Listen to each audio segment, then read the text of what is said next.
When I first met Emily, she was everything I had ever wanted in a partner. We met through mutual friends at a small gathering, and from the moment I saw her, I knew there was something special about her. She had this light in her eyes, a spark that drew me in. It wasn't long before we started dating, and everything just clicked. I loved her deeply, and I knew she loved me too. We got married after a year of dating, and those early days of our marriage were filled with so much happiness. We were that couple who still held hands everywhere we went, who couldn't stop smiling when we were together. I thought I had found my forever. Emily worked from home as a graphic designer, and I worked as an engineer at a firm nearby. Our life was simple, but it was ours, and it was perfect. At least, I thought it was. It's hard to pinpoint exactly when things started to change. Maybe it was around the time Emily reconnected with her old friends on social media. She'd always been more of a homebody, preferring to spend time with me than go out, but suddenly she was getting dressed up more often, going out with friends, or so she said. I didn't mind at first. I thought it was good for her to have some social time outside of our marriage. But then I started noticing the little things. She was on her phone a lot more, often smiling at the screen or typing quickly, only to lock it as soon as I came into the room. She started working late into the night, which was unusual for her. There were nights when she'd come to bed hours after I did, slipping in quietly as if not to wake me. I'm not a paranoid person by nature, but something in my gut told me that things weren't right. Still, I didn't say anything. I trusted Emily, and I didn't want to come across as insecure or controlling. I loved her too much to even consider the possibility that she could be unfaithful. It wasn't until a few months later that I first heard the name Michael. Emily mentioned him casually one evening, saying he was an old friend from college who had recently moved back to town. She didn't say much about him, just that they had been catching up online and that he was going through a rough time. I didn't think much of it at first. I mean, we all have pasts, right? But as the weeks went by, Michael's name started coming up more often. Emily would mention meeting him for coffee or helping him out with something. I could tell that she cared about him, but I still didn't think it was anything more than friendship. One evening, Emily came home later than usual. When she walked in, I could see something was different. There was a glow about her, something I hadn't seen in a long time. She seemed almost happy, but not in a way that included me. She was lost in her thoughts, smiling to herself.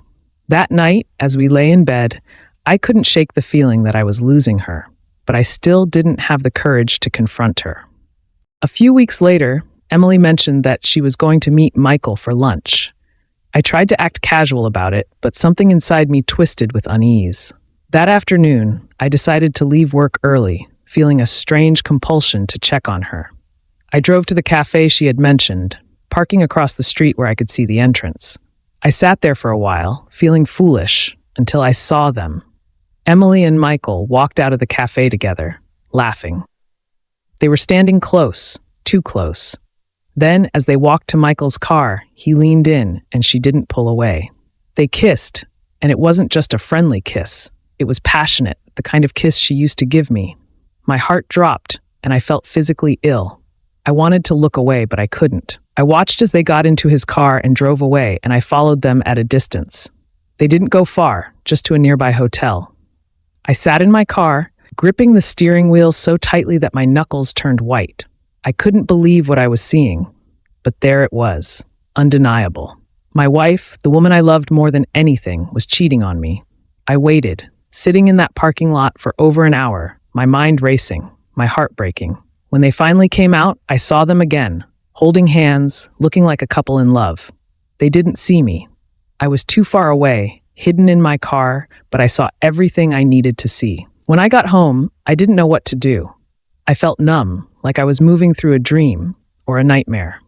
Emily came home later that evening, acting as if nothing had happened. She kissed me on the cheek, asked about my day, and went on with hers as if she hadn't just been with another man. I wanted to confront her right then, to scream, to demand an explanation, but I couldn't. I was too hurt, too shocked. So I pretended everything was normal, even though my world had just been turned upside down. The next day, I couldn't go to work. I called in sick and spent the entire day trying to figure out what to do. I wanted to confront Emily, but I didn't know how. I couldn't understand why she had done this to me, to us.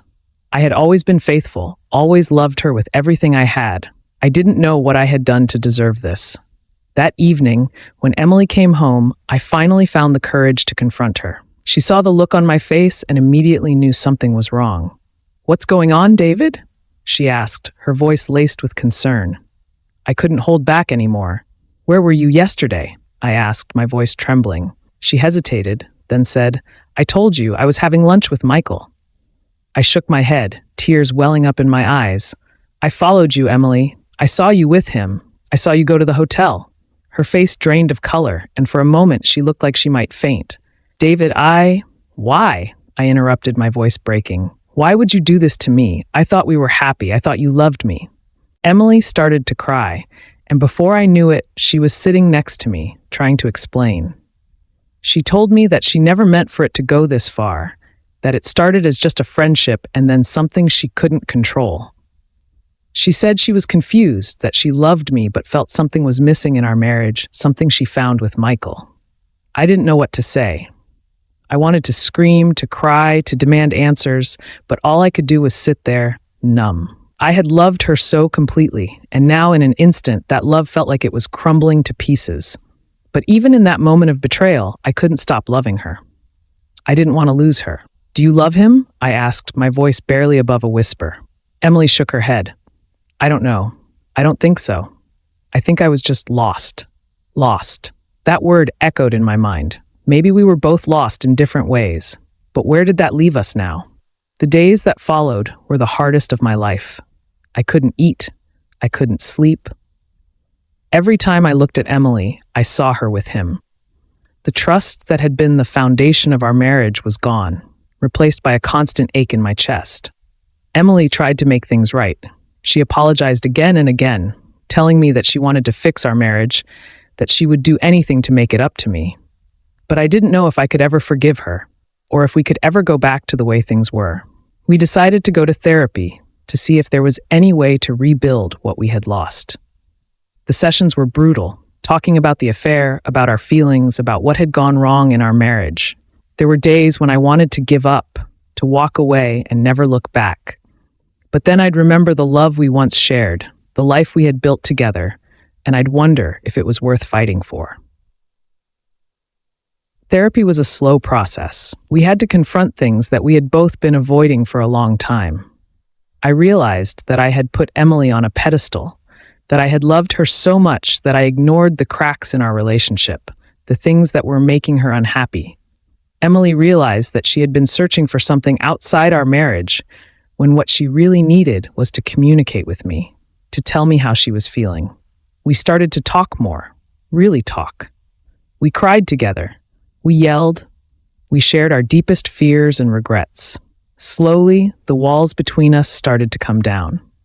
It wasn't easy, and there were times when I wondered if we were doing the right thing by staying together. But I loved her. Even after everything, I still loved her. Emily cut off all contact with Michael, and I could see that she was trying to prove to me that she was committed to making our marriage work. But trust is a fragile thing, and it would take time to rebuild. Making our marriage work. But trust is a fragile thing, and it would take time to rebuild. Months passed, and slowly, things began to change. The pain of the betrayal didn't go away overnight, but it became less sharp, less overwhelming. We started to laugh together again, to enjoy each other's company like we used to. We weren't the same couple we were before, but in some ways, we were stronger. We had faced the worst, and we were still standing, still holding on to each other. The road to healing was long, and it wasn't without its setbacks. There were still moments when the memory of what happened would hit me, and I'd have to fight the urge to pull away. But each time, Emily was there, patient and understanding, reminding me that she was here, that she was committed to making things right. It wasn't easy, and there were days when I wondered if I was making the right choice by staying. But as time went on, I realized that love isn't just about the good times. It's about sticking together, even when things get tough, even when it feels like everything is falling apart. In the end, our marriage wasn't perfect, but it was real. We had been through hell and back, but we had come out the other side stronger, more connected, and more in love than ever before.